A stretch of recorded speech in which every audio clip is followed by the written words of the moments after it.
नमस्कार, मैं हूँ रोहित खन्ना। आप देख रहे हैं भारत न्यूज़ और जो बड़ी खबर, वो आई तो ज़रूर बुधवार को है, लेकिन वो इतनी खबर है बड़ी कि उसने राजनीतिक क्षेत्रों में हलचल मचा दी।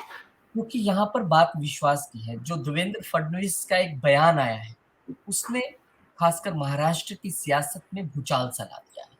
उस पे हम चर्चा करेंगे, लेकिन सबसे पहले स्वागत करते हैं हमारे जो गेस्ट हैं, सीनियर जर्नलिस्ट डॉक्टर राकेश प्रकाश सर, बहुत-बहुत स्वागत। तो राकेश जी, कल का दिन बड़ा अहम रहा, बहुत सारी चीज़ें हुई, लेकिन एक जो बयान आया, वो ये कि शरद पवार की सलाह पर ही राज्य में लगा था राष्ट्रपति शासन। फडणवीस ने खुलासा करते हुए कहा कि राष्ट्रीय क्रांति पार्टी यानी कि एनसीपी अध्यक्ष शरद पवार ही थे, जिन्होंने 2019 में राष्ट्रपति शासन का सुझाव दिया था। राष्ट्रपति शासन लगाने की राजनीति के पीछे रणनीति के पीछे की वजह पर फडणवीस ने कहा क्योंकि उनकी शिवसेना और कांग्रेस से बात चल रही थी, लिहाजा वो इतनी जल्दी यू टर्न नहीं लेना चाहते थे। यही कारण था कि शरद पवार ने राज्य में पहले राष्ट्रपति शासन लगाने का सुझाव दिया। फडणवीस ने यह भी कहा कि राष्ट्रपति शासन लगाने से पहले प्रत्येक राजनीतिक दल से सरकार बनाने के लिए पूछा जाता है। इसलिए सरकार बनाने के लिए एनसीपी से भी पूछा गया था। पवार ने राज्यपाल को जो पत्र भेजा था, वो मेरे बंगले पर तैयार किया गया था। फडणवीस ने बताया कि उस पत्र में शरद पवार ने कुछ संशोधन किया था। संशोधन के बाद राज्यपाल को भेजा था। इसके बाद तत्कालीन राष्ट्रपति रामनाथ कोविंद ने राष्ट्रपति शासन लगाने की मंजूरी दी। ये एक बहुत भयंकर जो है, वो इल्ज़ाम उन्होंने लगाए हैं, आरोप। लेकिन ये जो एनसीपी की तरफ से एक सफाई आई है, महेश तपासे जो हैं, उन्होंने फडणवीस के बयान पर कहा कि ये जग ज़ाहिर है कि अजीत पवार ने शरद पवार की मर्ज़ी के बगैर भाजपा के साथ जाकर सरकार बनाई थी। तो ऐसे में फडणवीस इस तरह की बातें बताकर सिर्फ मीडिया का ध्यान भटकाना चाहते हैं। 4 साल बाद इस तरह गड़े मुर्दे उठाने की ज़रूरत नहीं है। जबकि सच्चाई ये है कि उस वक़्त देवेंद्र फडणवीस एनसीपी अध्यक्ष शरद पवार के जाल में फँस गए। ये बड़ी खबर राकेश। देखिए, मैं एक बात आपको खुले तौर पे बता दूं कि शरद पवार के बारे में एक शब्दावली टर्मिनोलॉजी यूज की जाती है और कहा जाता है कि शरद पवार जो है वो राजनीति में हमेशा से किंग मेकर की भूमिका में रहे हैं। हमेशा से वो पर्दे के पीछे की राजनीति किस तरह से होती है या कैसे इन वक्त पे किसको शह देनी है, किसको मात देनी है, किसका साथ देना है और किससे हाथ खींचना है, इस खेल में शरद पवार जो है वो महारत हासिल है। तो शरद पवार इन वक्त पे अधिकतम से अधिकतम संभावनाओं को तलाशने का जो उनके पास अनुभव है, उस अनुभव का इस्तेमाल करते हैं और इसीलिए उन्होंने इन वक्त पे जब उनकी बातचीत बीजेपी के साथ, जैसा कि फडणवीस साहब ने कहा कि उनकी बातचीत शरद पवार से चल रही थी और आखिर समय में जाकर के उन्होंने बीजेपी को झटक दिया और कांग्रेस और शिवसेना के साथ जा मिले। तो ये जो एक जो समीकरण जिसकी बात देवेंद्र फडणवीस कर रहे हैं, वो समीकरण महाराष्ट्र की राजनीति में अंदर ही अंदर जो खिचड़ी पकती है, ये उसका एक नमूना है। उन्होंने उस बात को उजागर किया है कि शरद पवार जो हैं, वो किस तरीके से जो बातें कर रहे हैं और जो बातें वो पर्दे के पीछे करते हैं, दोनों में कितना जमीन आसमान का फर्क है। यानी कि शरद पवार लोगों को, मीडिया को ये बताते हैं कि वो बीजेपी के साथ नहीं जाएंगे, जबकि हकीकत यह है कि वो बीजेपी के साथ जाने के लिए सबसे पहले तैयार थे। लेकिन विचारधारा को लेकर के या किसी अन्य मजबूरी को लेकर के या भविष्य की राजनीति को लेकर के शरद पवार को जब कांग्रेस और शिवसेना का साथ मिल गया तो उन्होंने बीजेपी का दामन छोड़ दिया। तो ये पर्दे के पीछे की राजनीति की वो सच्चाई है जिसके बारे में देवेंद्र फडणवीस ने खुलासा किया है और उन्होंने शरद पवार का जो असली चेहरा है या राजनीतिक चेहरा है जिसके लिए वो जाने जाते हैं, तो उसको सामने लाने की कोशिश की है। और ये बहुत बड़ी बात है, आपने बिल्कुल सही कहा कि राजनीति में बहुत सारी चीजें पर्दे के पीछे होती है। जनता के सामने कुछ और होता है, लेकिन पर्दे के पीछे कुछ और होता है और वही हकीकत, वही सच्चाई फडणवीस साहब ने अभी लोगों के सामने लाई है कि किस तरीके से शरद पवार उनके बंगले पे बैठ करके राज्यपाल को राष्ट्रपति शासन लागू करने की बात पर सहमति देते हैं लेटर तैयार हो जाता है, बाद में थोड़े संशोधन के साथ उसको भेज दिया जाता है। तो सब कुछ कहते हैं ना, यहाँ भी किंग मेकर की भूमिका में है। सब कुछ कर करा दिया और बाद में जो है वो पाला बदल के कांग्रेस और शिवसेना के साथ जा मिले। राकेश जी, जो देवेंद्र फडणवीस बोल रहे हैं ना, तो हम उसका हमारे पास कोई साक्ष्य है, और जो एनसीपी बोल रही है ना हमारा, उसके पास कोई हमारे पास साक्ष्य है। हम तो दोनों के बयानों को लेकर चर्चा कर रहे हैं। लेकिन अगर देवेंद्र फडणवीस के बयान को माने या इस बात को समझा जाए, तो शरद पवार के लिए जो उन्होंने बात बोली है, उसके बाद अभी करंट में जो उनके एलाइज हैं, चाहे कांग्रेस है, चाहे शिवसेना, उद्धव ठाकरे हैं, तो उनका भी विश्वास हिलेगा कि भाई अब कैसे विश्वास करें आगे, फिर कहीं हमारे साथ गेम ना हो जाए अगर हम इकट्ठे लड़ते हैं। तो मुझे लगता है ये बात जो उन्होंने बोली है देवेंद्र फडणवीस ने, ये महाविकास आघाड़ी के लिए भी एक चिंता का विषय है। वो भी जरूर डाउट में आ जाएंगे, भले एनसीपी इसका खंडन करती रहे, हर पार्टी अपने तौर पे खंडन करती है। तो आपको लगता है कि एमवीए में भी अब कुछ मतभेद उभरेंगे इसके बाद? देखिए, आपने बिल्कुल सही बात कहा। महेश तपाश्री ने इसी बात को इशारा किया है। उन्होंने एक तरीके से ये जो खुलासा है जो मीडिया में सामने आया है उसको नकारने की कोशिश की है। लेकिन इसमें कितनी सच्चाई है, किस हद तक सच्चाई है, क्योंकि देवेंद्र फडणवीस एक जिम्मेदार नेता हैं, उप मुख्यमंत्री हैं और इससे पहले मुख्यमंत्री भी रह चुके हैं। अगर वो या उनके जरिए कोई बात मीडिया में सामने आती है तो इसमें कुछ ना कुछ तो सच्चाई होगी। जी, और हाँ, जो एनसीपी के नेता ने बोला है, आप उस लाइन को अगर आप दोबारा एक बार ध्यान से देखें कि 4 साल बाद गड़े मुर्दे उखाड़ने की क्या जरूरत है? मतलब मुर्दा कहीं अब गड़ा है देखिए तभी तो है, अब पहली बात। देखिए मुर्दा कहीं है तभी तो उखड़ रहा है। और दूसरा, उन्होंने कहा कि सच्चाई ये है कि देवेंद्र फडणवीस एनसीपी अध्यक्ष शरद पवार के जाल में फंस गए थे, मतलब जाल बिछाया गया था। बातचीत तो हुई होगी तभी तो ये बात हो रही है। बिल्कुल आपने सही कहा, बिल्कुल आपने सही कहा। ये इस बात में दोनों राज छुपे हैं। इस एक वाक्य में दोनों राज छुपे हैं। पहला तो ये कि आप ये मुद्दे क्यों सामने ला रहे हैं, यानी कि एनसीपी का या एनसीपी सुप्रीमो का, शरद पवार का वो चेहरा आप जनता के सामने क्यों ला रहे हैं। ये इनकी इस बात से साफ हो जाता है कि आप गड़े मुर्दे क्यों उखाड़ना चाहते हैं। यानी कि एनसीपी बचाव करना चाहती है अपने उस नेता का जो उसकी पूरी राजनीति का केंद्र बिंदु है, यानी कि शरद पवार। दूसरी बात कि जो उन्होंने कहा कि देवेंद्र फडणवीस जो है वो शरद पवार की जाल में फंस गए थे। ये दुनिया जानती है कि शरद पवार राजनीति में बहुत ही मजे हुए या बहुत ही अनुभव वाले राजनीतिज्ञ हैं और अनुभव के बल पर वो कहते कुछ और हैं, लेकिन उनके दिमाग में कोई और रणनीति चल रही होती है। देवेंद्र फडणवीस ने एक वरिष्ठ नेता होने के नाते उन पे विश्वास किया होगा, ऐसा हम मान लेते हैं।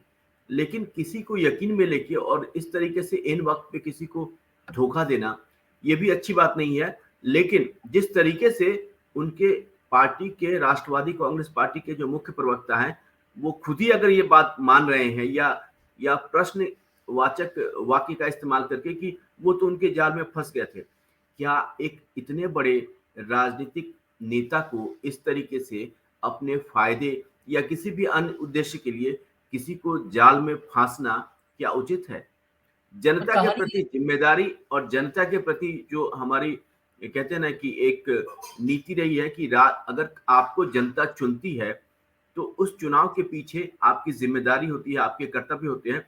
क्या जनता इसलिए आपको चुनती है कि आप राजनीतिक दाव पेच में किसी को फंसा ले? तो ये सवाल जो है वो बड़ा ही चिंताजनक है। और खुद जो है राष्ट्रवादी कांग्रेस पार्टी के प्रवक्ता ने इस तरीके की बात कह करके शरद पवार के पूरे राजनीतिक करियर पे एक तरीके से प्रश्न चिन्ह लगाया है।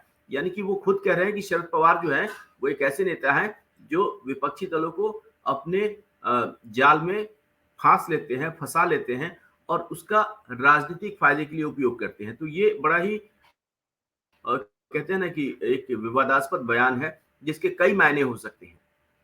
खंडन तो किया उन्होंने, पर खंडन करते करते जो उन्होंने ये बात बोली, ये डेफिनेटली आप सही कह रहे हैं कि सवाल उठाता है। लेकिन सवाल ये भी है कि अच्छा, उस वक्त जब अजीत पवार जो है शपथ ले रहे थे सुबह 5-6 बजे देवेंद्र फडणवीस के साथ, तब नहीं लग रहा था कि ये पूरा डायरेक्टर इसका पीछे से कोई और है, जो कि अभी देवेंद्र फडणवीस बता रहे हैं कि इसके डायरेक्टर कौन थे। लेकिन अभी जो फिल्म चल रही है महाराष्ट्र में, इसकी क्या गारंटी कि इसके डायरेक्टर भी शरद पवार साहब नहीं होंगे?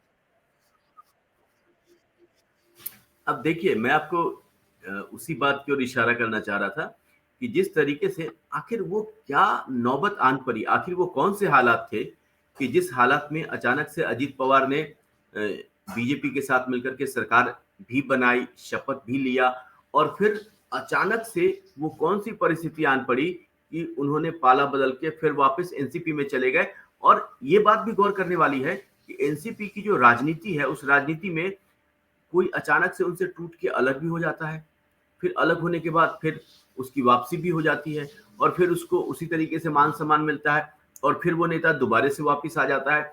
तो इसका मतलब ये है कि कहीं ना कहीं इस पूरे घटनाक्रम में शरद पवार निर्णायक भूमिका में थे। उन्होंने सारी बातें की, लेकिन एक चतुर राजनीतिक की तरह, एक चालाक राजनीतिक नेता की तरह उन्होंने पासा पलटा और फिर उस पार्टी का दामन थाम लिया जो उनकी विचारधारा के ज्यादा करीब है, या उसके काम करने का तरीका और शरद पवार के काम करने का तरीका ज्यादा मेल जोल खाता है। क्योंकि आपको पता होगा कि शरद पवार भी तो पहले कांग्रेस में ही थे और जी। कांग्रेस के साथ जो उनकी रीति है, नीति है, संबंध है, या उन नेताओं के साथ वो पहले भी काम कर चुके हैं, तो इसलिए उनके साथ काम करना उनको ज्यादा स्वाभाविक लगा, या उनको ये लगा कि जो तरीका हमारा है सरकार बनाने का, सरकार चलाने का, या उसके बाद कई और सारी चीजें राजनीति में जो होती है, तो लिहाजा उन्होंने कांग्रेस और एनसीपी को चुना, बजाय इसके कि वो एक ऐसी पार्टी को चुने जो ये कहती है कि न तो खाने देंगे, न न खाएंगे न खाने देंगे, यानी कि हम भ्रष्टाचार नहीं करेंगे, हम गलत नहीं करेंगे और न तो किसी को करने देंगे। तो ये वो सारे समीकरण थे, ये वो सारी बातें थी। मुझे लगता है कि इन्हीं सब बातों को ध्यान में रखते हुए शरद पवार ने ऐन वक्त पे बीजेपी से हाथ खींचा होगा और कांग्रेस का दामन थामा होगा। तो ये वो राकेश हालात है मुझे जो समझ में आ रहा है। राकेश जी, शरद पवार की राजनीति नहीं समझ आती है ना। अभी आप देखिए कि वो इंडी गठबंधन का हिस्सा है, लेकिन उसके बावजूद वो पीएम को सम्मानित करने जाते हैं और उनसे बहुत एक घनिष्ठ तरीके से मिलते भी हैं, और पूरा गठबंधन की पार्टियां इसके खिलाफ थी कि आपको नहीं जाना चाहिए। तो ये कैसी राजनीति है कि आप पर्दे पे कुछ दिखाते हैं और पर्दे के पीछे कुछ चल रहा है? तो क्या अभी भी महाराष्ट्र में कुछ चल रहा है बड़ा, जो चुनाव से पहले हो सकता है, या पार्टियां इधर उधर हो सकती हैं, या गठबंधन की रूपरेखा बदल सकती है? देखिए, गठबंधन की रूपरेखा तो किस हद तक बदलेगी और इसके बारे में कहना बड़ा अभी जल्दबाजी होगी, क्योंकि गठबंधन, जो इंडी गठबंधन है, उसकी शुरुआत, तो इसलिए जो है इसके बारे में अभी कुछ भी कहना बहुत जल्दबाजी होगी। क्योंकि लेकिन हाँ, इतना तो तय है, जैसा कि आपने तेलंगाना में देखा कि प्रधानमंत्री नरेंद्र मोदी ये साफ कर चुके हैं कि वो किसी भी ऐसे दल के साथ नहीं जाएंगे या किसी भी ऐसे दल को एनडीए में एंट्री नहीं देंगे जिसके ऊपर कहीं ना कहीं भ्रष्टाचार के आरोप हैं, या भ्रष्टाचार से जुड़े मामले में कहीं ना कहीं किसी न किसी रूप में उनका नाम जुड़ा है। तो इसलिए एनडीए के साथ आने को लेकर के तो बड़ा मुश्किल है। हाँ, जी, ये आपने हो सही कहा। सकता है कि एनडीए के साथ काम करने का जो तौर तरीका है, अगर वो उस तौर तरीके को मानने को तैयार हो जाए, तो इस बारे में मतलब कुछ नए समीकरण सामने आ सकते हैं। लेकिन राजनीति है और राजनीति में कुछ भी जो है वो संभव है, और राजनीति के बारे में कुछ भी कयास लगाना अपने आप में बड़ा जोखिम भरा काम है।